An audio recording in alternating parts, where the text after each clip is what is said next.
Hello again, everyone. This is Randy, your sewing machine man, and we're looking at the insides of a sewing machine, the take-up assembly. And this is a PFAFF. I just happen to have it in here because the thread was wrapped around this area here, and the customer said it's getting tight. You know, this PFAFF is a real freewheeling machine. Whenever you're turning the hand wheel, there's no drag on it. So she knew something was up. She just didn't know what was up, so she gave it to me, and I unwrapped from around this take-up assembly here quite a bit of thread. It took a long time because it wraps around here, and of course what you have to do is you have to get a hold of an end, find an end and turn the hand wheel away from you to see if it wrapped around going this way. It's going to unwind going that way. So the machine was moving. When the machine's sewing, it's going forward like that. So that's the way the thread's going to be wound. When you get the end, if you're lucky enough to find an end, this one had like 5 different ends, so the thread had jammed and broke and jammed and broke and jammed and broke several times, and it finally got to where it would barely turn. So what you do is you grab an end with your tweezers, get a good quality set of tweezers, and you grab the end and you roll the hand wheel away from you, and you hold on to that end of thread and you start unwinding it, and then you unwind it, and of course you got to be careful, it'll hang up and all your different stuff. You got to keep moving it around, and you'll unwind it.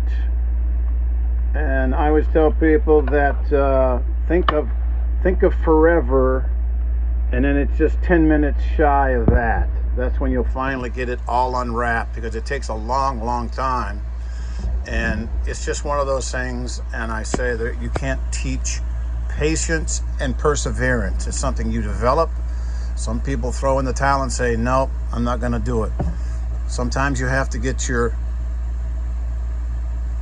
little tools, your little seam ripper, and you can find it. If it's really wrapped in there tight, you don't pull on it. You just very gingerly put pressure on it and turn it away from you. If you pull real hard, it'll slide down in between the mechanism and make it worse. So you don't pull on it. You don't pull on it. Sometimes I get them and the customer's already tried and they pulled so hard, and it's really a challenge. And you just got to be surgically removed. And this is not a surgical instrument, but you can see it's got a nice point on. It'll get in there and get it started, and it makes it, instead of a forever thing, it makes it 10 times forever. So if I get first shot at it, it's just a matter of unwinding it. If I get second shot at it, it's a real ordeal. So be patient with it.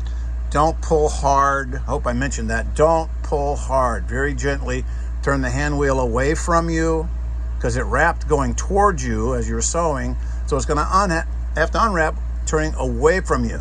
So get your seam ripper out if you have to. Get a hold of it.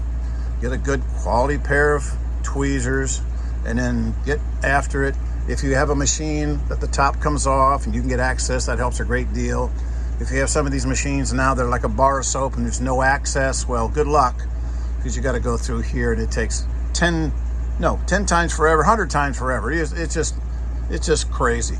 So I recommend you get a machine that comes apart. That's always nice to have, makes it easier to service, and little things like that are going to happen. All these machines have the lay-in threading, has the transverse mounted tension assembly. The tension assembly is here. Instead of sticking out the front like a real sewing machine's supposed to have, they transverse mounted it in there so it doesn't get broken off in shipment. It's all about shipping damages and stuff like that. So everything's built like a bar of soap. So that's transverse mounted. If the thread breaks, it just starts wrapping around things, and it'll wrap around until it actually seizes up and then won't go, and then my phone rings and we get it fixed. So be careful. If your thread breaks, stop, pull it out, look and see if there's a loose end, and take care of that before you continue. Okay?